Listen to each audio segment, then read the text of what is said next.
সেটা বড় বড় নেতাদেরকে ফোন করলেও পাওয়া যায় না।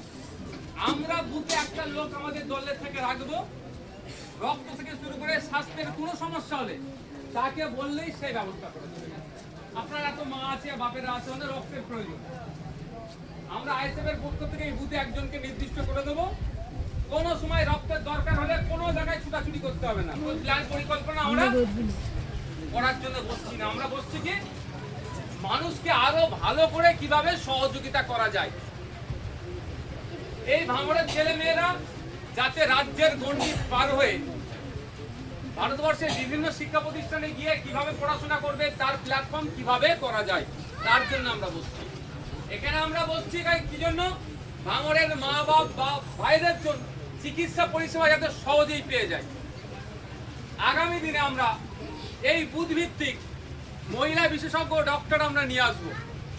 আমাদের মধ্যে মা বোনেরা আছে অনেকে লজ্জায় অনেক কথা রোগের কথা বলতে পারেনি, কিন্তু সেই রোগ বাড়তে বাড়তে তার এমন পজিশনে চলে যায় সে আর রিকভারির জায়গা থাকে না।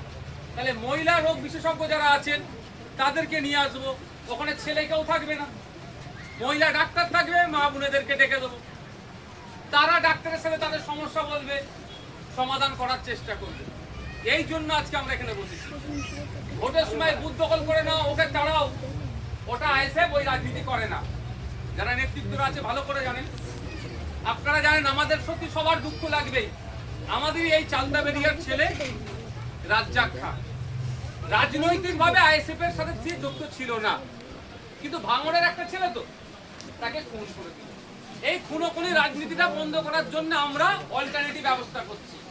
মানুষ যখন খুন করতে যাবে ও বন্দুকের পরিবর্তে ওর হাতে আমরা পেন কি করে তুলে দিচ্ছ, তার জন্য আমরা চেষ্টা করছি। ওই যে বলছে খুন করার পরে মরেছে নাকি এটা নিশ্চিত হওয়ার জন্য আবার দা নাকি দিয়ে কুপিয়েছে, ওই দার বদলে তার হাতে আমরা কি করব? হাতা তুলে দেবো। এই জন্য আমাদের উপর ওদের অত রাগ।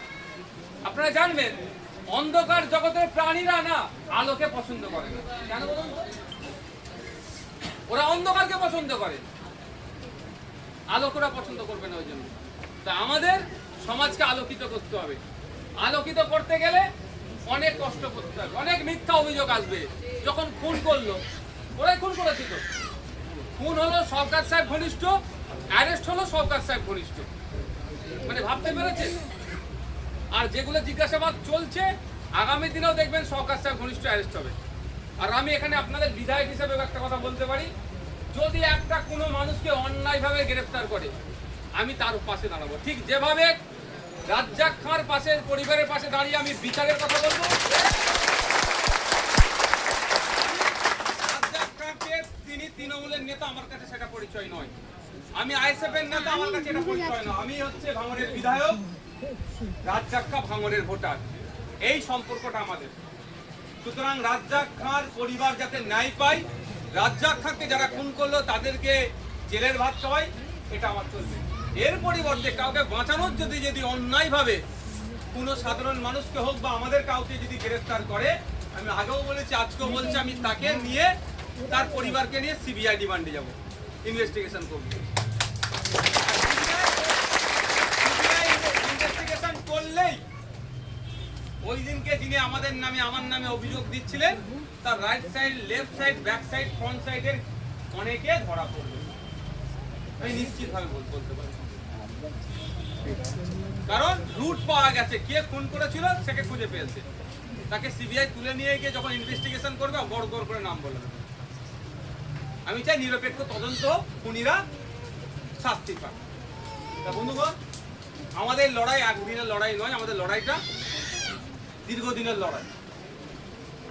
আমি বিধানসভার মধ্যে দাঁড়িয়ে, এখানে অনেক মায়েরা আছে, বলছি